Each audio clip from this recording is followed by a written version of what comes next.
et bienvenue dans cette nouvelle vidéo. Alors oui, je sais, ça fait longtemps que j'en ai pas faite, à peu près 2 semaines, je sais. Tout simplement parce qu'en fait j'ai des examens qui approchent, alors il faut que j'étudie beaucoup, mais ne vous inquiétez pas, à partir de juillet je reviens avec des nouvelles vidéos parce que j'ai des petits projets qui me trottent dans la tête et qui vont bientôt venir. Donc j'espère que vous me pardonnez pour ma petite absence, mais qui risque de peut-être se reproduire, à voir. Mais aujourd'hui je reviens donc pour faire un petit book haul vu que j'ai une pile énorme de livres à vous présenter. Alors je commence tout de suite avec Cheston qui est écrit par John Ethan Pye aux éditions L'âme son nom. Auteur que j'ai beaucoup aimé, qui était très sympathique, mais qui m'a tellement bien parlé de son livre que j'ai été forcée de l'acheter. Alors je vous explique, vous allez tout de suite comprendre. On retrouve dans cette histoire un meurtre de toute une famille, un journaliste qui va essayer de comprendre ce qui s'est passé, et en faisant des recherches, il va remonter jusqu'à Lovecraft. Voilà. Donc apparemment, Lovecraft a son mot à dire dans cette histoire. Et comme vous savez que j'aime beaucoup Lovecraft, et ben j'étais obligée de prendre ce livre vu que il y a du Lovecraft, il y a un peu de journalisme, et ce qui est intéressant, c'est que l'auteur lui-même était journaliste avant de se lancer dans l'écriture, donc il y a une démarche assez professionnelle. Entre guillemets, il était son personnage vu qu'il est le personnage d'un journaliste. Du coup, il comprend plutôt bien le fait de faire des recherches. Et je sais plus, je crois que c'était la couverture le dernier point, mais voilà quoi. Ensuite, j'ai rencontré une autre auteure qui a écrit Je suis un monstre. Donc c'est Karen Knott qui a écrit ce livre qui est violent. C'est comme ça qu'elle le définit et j'ai été très curieuse. Et c'est pour ça que j'ai acheté son livre, mais je peux vous dire que ce livre m'intrigue beaucoup. Voilà. Parce que ça parle de monstres. Pas de monstres surnaturels ou quoi que ce soit, mais de monstres humains. Parce qu'on va suivre un jeune homme qui se définit comme tel et qui est un peu à la recherche de cette définition au final. Savoir à quel moment on peut se considérer comme monstre, tout ça. En même temps, c'est très violent. Je pense qu'il y a de l'action, mais il y a un petit côté psychologique derrière, j'imagine, vu qu'il y a toute cette question. Et voilà, j'ai juste hâte de le lire.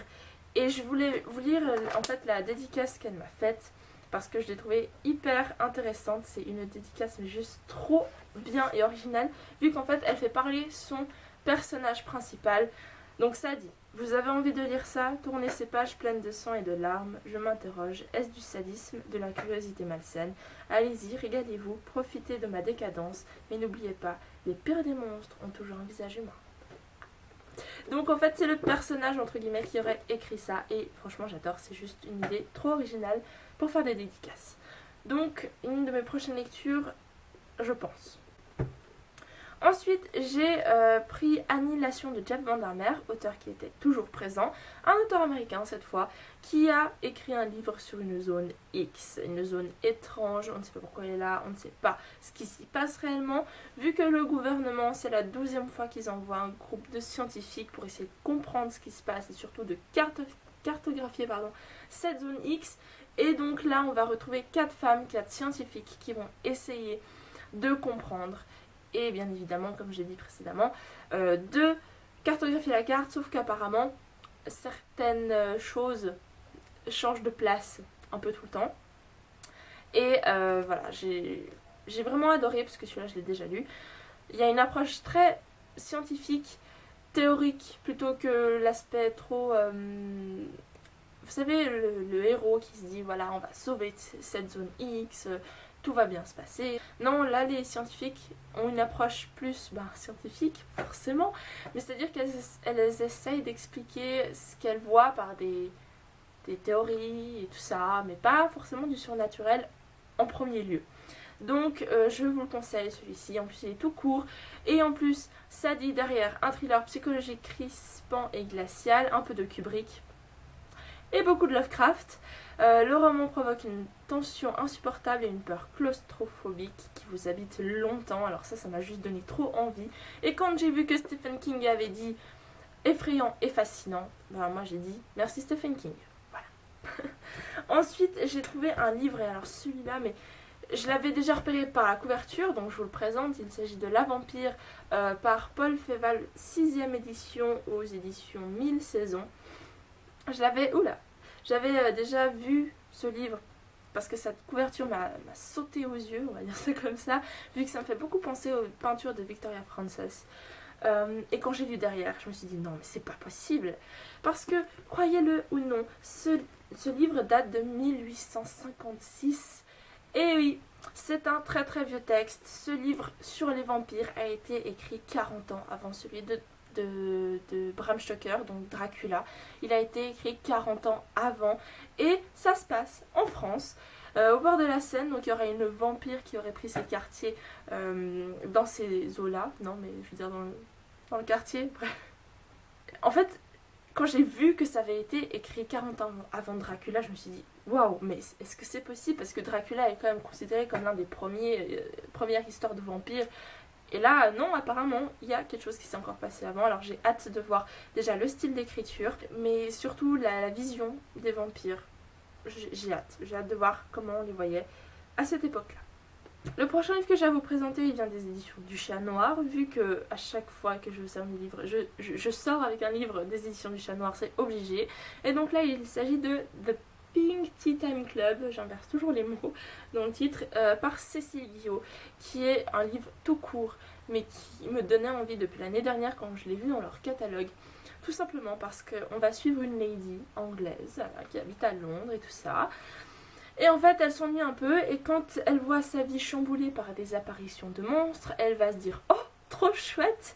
Ça va genre donner un peu de piment à mon quotidien » et du coup, elle va créer un club, le Pink Tea Time Club, qui est formé de je ne sais plus qui, mais je crois qu'il y a sa sœur dans l'histoire, pour parler de monstres, de créatures fantastiques, de surnaturel. C'est juste trop bien, parce que c'est juste l'ambiance que j'aime bien.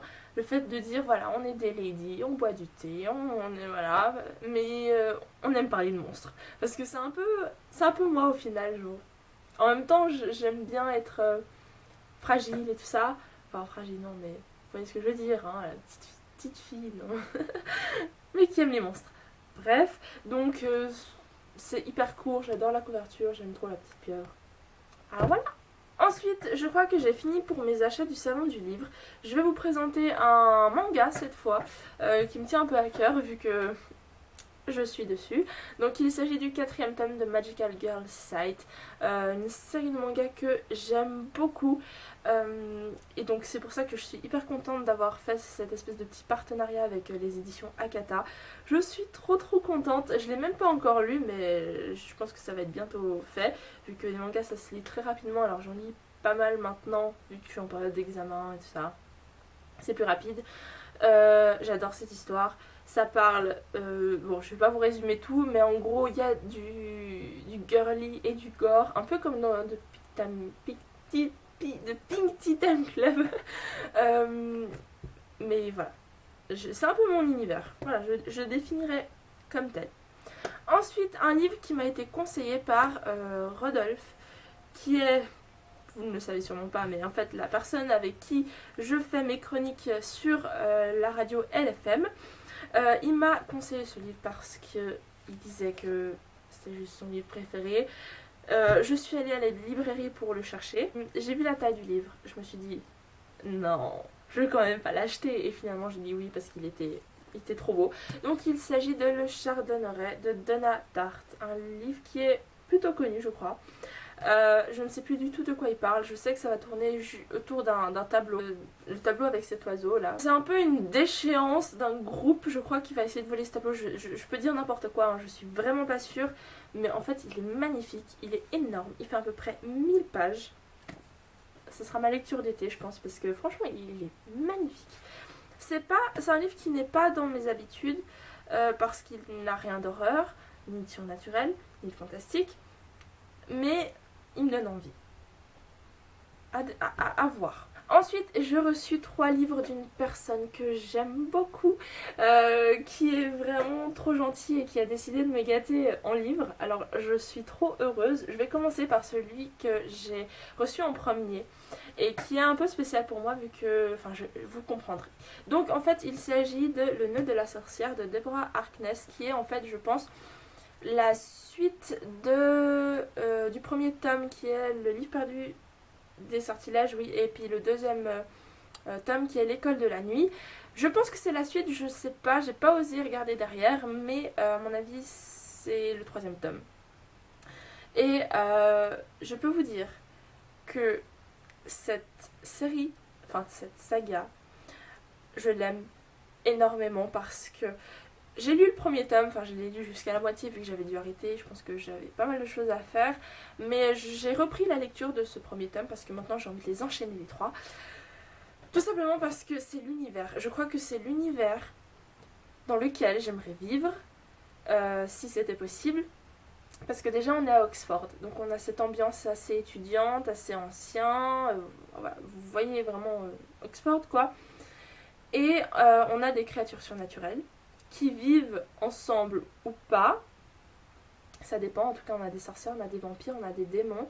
Je sais pas si on a d'autres créatures, mais je crois qu'en tout cas on a ces 3 là.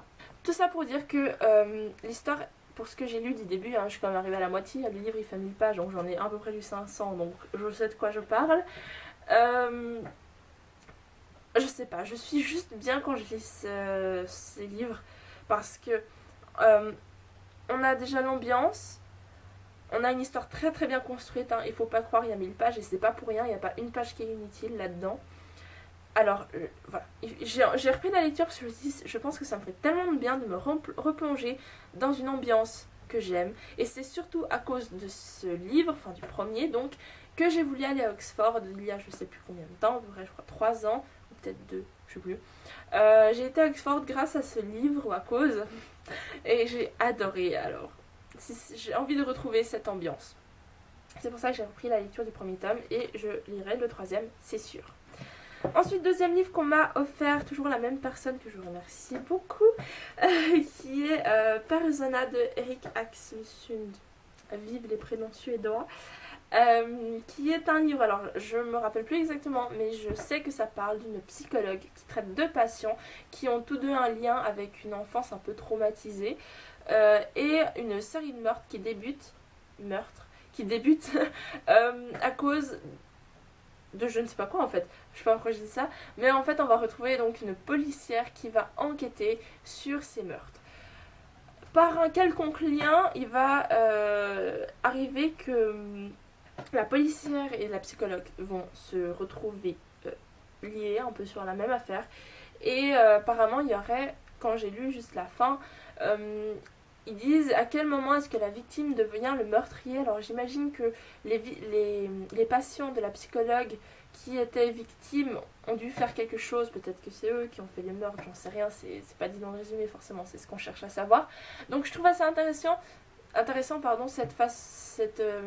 cette question qui est à quel moment est-ce que la victime devient un meurtrier. Alors j'ai hâte. Ensuite, le 3e livre que cette personne m'a offert est Le jeu de l'ange de Carlos Ruiz Zafón aux éditions Pocket.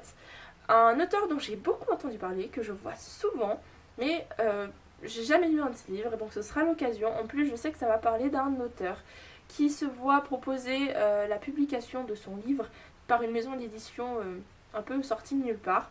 Il va accepter, et suite à ça, il y aura des choses assez bizarres qui vont se passer. Je crois que ses proches vont être menacés ou je ne sais pas quoi.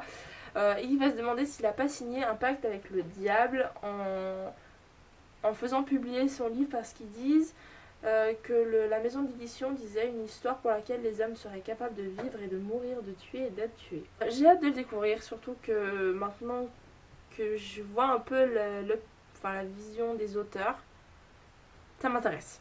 Je crois que je vous ai tout montré, j'espère que ça n'a pas été trop long, mais je crois que oui. Je vais faire un petit montage histoire que ça passe plus rapidement. Mais en tout cas, je vous dis pas à très bientôt, non, je sais pas du tout quand je pourrai refaire une vidéo, mais dans tous les cas, restez par là, parce qu'à partir de juillet, comme je vous l'ai dit juste avant, il va y avoir plein de nouvelles choses à découvrir. Donc, sur ce, je vous souhaite une très très bonne journée et je vous dis à très bientôt. Bye!